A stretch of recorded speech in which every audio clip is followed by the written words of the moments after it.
advokat dan Verbi Kumasari sebagai advokat juga. Oke, kita berbicara satu ilmu namanya hukum pembuktian. Jadi di hukum pembuktian itu ada namanya unus testis, nullus testis. Satu saksi bukan saksi, satu alat bukti bukan alat bukti.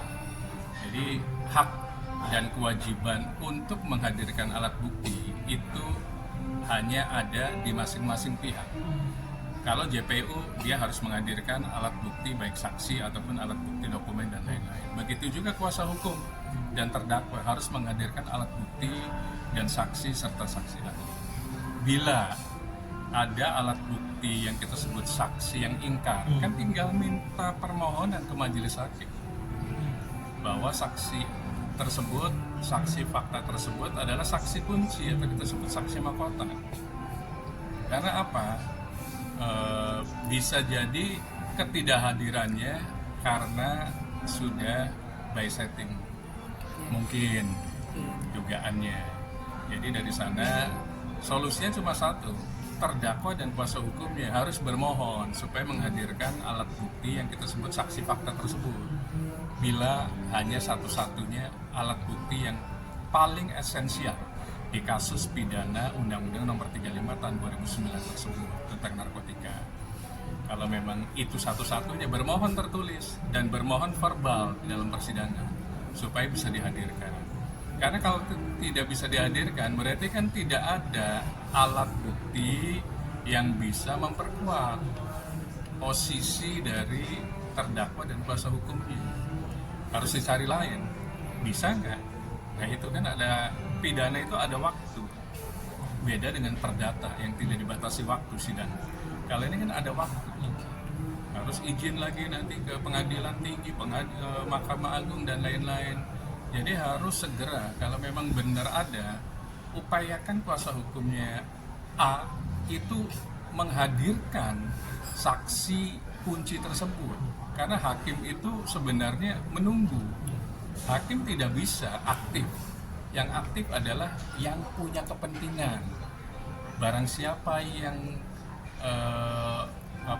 melihat adanya suatu kejahatan, dia harus membuktikan gitu. Nah, bukti apakah ada saksi, ada alat bukti HP, WA, dan lain-lain, termasuk bukti transfer misalnya. Itu harus dihadirkan, itu kewajiban mutlak dari terdakwa dan kuasa hukumnya. Bang, sedikit terkait Ahmad Zoni kan sebelumnya berkuar-kuar dia ingin menunjukkan bukti kalau dia diperas oleh oknum penyidik AKP Y Polsek Cempaka Putih. Dan setelah ditanya oleh JPU, mana buktinya? Dia bilang kan ada bukti print out 2 lembar percakapan dengan AKP Y yang diduga oknum ya, yang memeras per kepala 300 juta, yang totalnya 10 orang jadi 3M, yang disuruh untuk Ahmad Zoni membayar semuanya. Tapi pas dibuktikan di majelis hakim, dia bilang sudah dihapus atau terhapus. Ini membuat tanda tanya bagi para netizen ya, yang mendengar dan melihat. Abang sebagai pesuka gimana melihat? Harus minta puslap for sebenarnya. Jadi bukti transkrip dan lain-lain, mau dihapus, mau diapa, itu harus ada saksi yang kita sebut ahli. Apakah dari puslap for atau dari cyber. Kan mereka bisa meretas, menghack bukti chatnya, bukti voice-nya dan lain-lain. Jadi kalau memang begitu, siapkan ahli saja, ahli cyber dan ahli yang mengerti forensik. Kan forensik sebenarnya nggak harus dari puslapor kan. Sekarang sudah ada forensik independen lembaga. Nah, hadirkan mereka. Karena kalau misalnya tanpa itu mengandalkan alat bukti saksi yang hilang atau tidak mengaku, ya susah. Kita mau maksa gimana? Orang dia nggak mau hadir gitu. Kecuali kita bisa memberikan unsur paksaan, kalau nggak hadir Anda dihukum sekian, ada ancamannya. Ini kan nggak ada. Jadi lebih baik A dalam hal ini terdakwa, coba hadirkan ahli, 2 ahli dari forensik dan dari cyber atau ITE itu. Bang, tapi kalau misalnya tidak terbukti, maksudnya bisa dihukum berat kan Bang? Karena kan dia ibaratnya menuduh aparat penegak hukum ya kan.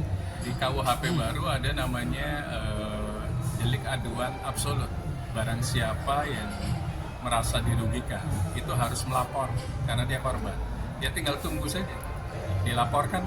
Kalau dilaporkan ya berarti siapa Marjoni berarti menghadapi ancaman baru karena dia sudah melakukan dugaan tindak pidana penghinaan, junto, pencemaran nama baik di Undang-Undang ITE.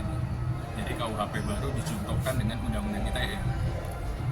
Kak Birdi, ada tambahan tanggapan terkait Marjoni yang sudah 4 kali tersandung narkoba? Sesama public figure, gimana ya? Miris gak melihatnya? Apalagi kan sebelumnya 3 kali dia didakwa sebagai pemakai, dan sekarang yang keempat kali didakwa sebagai pengedar atau bandar. Miris gak sih sebagai sesama public figure? Ya, kalau menurut aku satu pastinya sangat miris ya, karena sepertinya tidak bersyukur, ya kan, satu. Terus yang kedua, harusnya kan dia udah punya keluarga, ya kan, punya istri yang cantik sebelumnya ya, sebelum mereka bercerai. Apalagi udah dimaafin 1 kali, 2 kali, ya masa mau ada yang ketiga, keempat, kelima, keenam. Karena kan memang oke lah, mungkin biasa pakai narkoba, ketika melepasnya kan juga agak gampang ya bang ya, perlu direhab, perlu lingkungan yang steril, ya kan. Nah kembali lagi ya, itu kan semua memakai narkoba ini kan kemauan dari diri sendiri. Kalau walaupun lingkungan memaksa, kalau kitanya juga sayang sama keluarga, sayang diri kita sendiri, ya pastinya tidak mau. Apalagi kan dia udah pernah berkali-kali, harusnya kan berkaca diri gitu. Jadi ya saat ini kalaupun sampai dia makin tambah melebar, bahkan dituduh jadi pengedar, ya agak berat memang. Karena kalau yang namanya udah lingkungannya udah narkoba ini, yang salah jadi ya tambah salah, yang bener pun bisa jadi salah.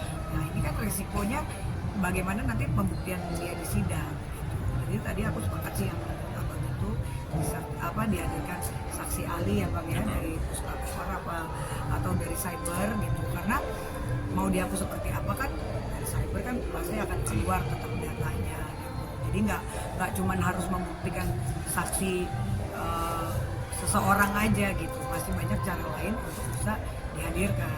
Nah sekarang bagaimana pembuktiannya, jadi ya kita tunggu saja seperti apa dari kuasa hukumnya ya bang ya. Kalau saya sih sebagai public figure, teman Marjoni juga ya berdoa pasti jangan sampai, maksudnya apa yang dituduhkan itu memang tidak ada punya bukti, karena kan kita nggak tahu lagi kalau ada yang merasa dirugikan dilaporkan lagi, nanti lebih berat lagi hukumannya.